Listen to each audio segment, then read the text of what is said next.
Hello everyone. We want to talk about the requirements and dependencies of our HQ DC network automation repository. We have two-tier HQ plus three-tier DC, and this repository is an Ansible-based network automation solution for the topology that you see in the first video. The repository requires Python 3 and Ansible 2.16 plus. And also you can use Python 3.10 plus. And also the device support includes Cisco iOS, iOS XE for switches and routers, and Cisco ASA FTD for firewalls. And required Ansible collections are specified in requirements.yaml, as we can see here. They include Cisco.iOS, Cisco.asa, and Ansible netcommon. And collections can be installed with Ansible-Galaxy collection install -r requirements.yaml. Also, we have some security practices for the repository that we can say that the repository avoids hard-coded credentials. The inventory defines the Ansible username, as you see, but the password is read from the net password environment variable. And global credentials such as SNMP community, NTP, and syslog servers are stored in the groupvars file, allowing users to replace them with SNMP version 3, TACAX, or radius settings. And also we have the README file that emphasizes that IP addresses, passwords, and security policies must be adjusted before any production deployment. And also, as you can see here, we have the tests part. Let me show you, for example, the Batfish port. As you see, right, that you can place your Batfish network snapshot and analyze queries here, and also the same for pyATS. Here you can place your pyATS jobs here, for example, test VLANs.py for verifying expected VLANs present. You can have test SVIs for checking SVI IPs and status. And also you can have test OSPF for validating neighbors and LSDB.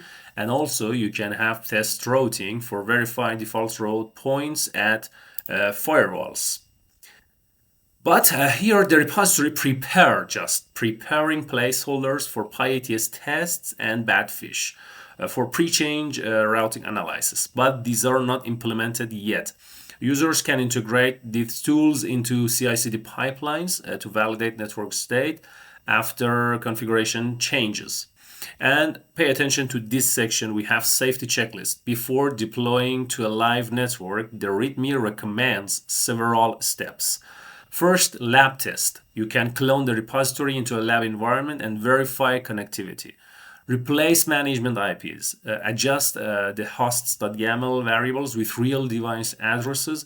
And after that, you can modify data, for example, adapt VLAN IDs, subnets, and OSPF areas in host variables to match your network. And after that, run static checks. You can run Ansible lint and also Ansible-playbook in check mode, I mean with -c and -diff. Switches. And after that, you can validate connectivity, verifying end-to-end reachability and routing before final deployment. And for the last section, I want to talk about how to use the repository. First of all, install dependencies. Ensure Python 3.10 plus and Ansible 2.16 plus are installed. Run Ansible-Galaxy collection install -r requirements.yaml to download Cisco collections. After that, you can clone and customize the repository and update your host.yaml, your hostvars, your groupvars with your device IPs, VLANs, SVIs, OSPF areas, and security policies, and implement the IPsec policy in the VPN firewall roles as needed. And after that, you can run playbooks in check mode. You can execute Ansible-playbook command to view proposed changes and ensure idempotency by running it in static, check mode, you can have the -c -- diff command for it. And after that, you're going to deploy. Once satisfied, run Ansible -playbook and the playbook name without -c, to push configurations. And after that, you're going to validate, perform end-to-end tests, and consider integrating pyATS or Batfish for automated validation. Finally, the repository demonstrates how to build a data-driven and idempotent network automation framework for mixed HQ and DC architectures using Ansible. And all device-specific data lives in host vars and also group vars, enabling separation of configurations, logic, and data. And the example inventory covers 8 access switches, 4 core distribution switches, and 2 firewalls with unique management IPs, but users must adjust these values for real environments. And also, the roles can be extended or combined to incorporate additional features such as QoS, port channels, advanced security policies, or device-specific modifications. Thanks a lot for being with me in this series of reviewing the HQ-DC network automation, that is Ansible-based network automation solution for the topology diagram you see in the first video.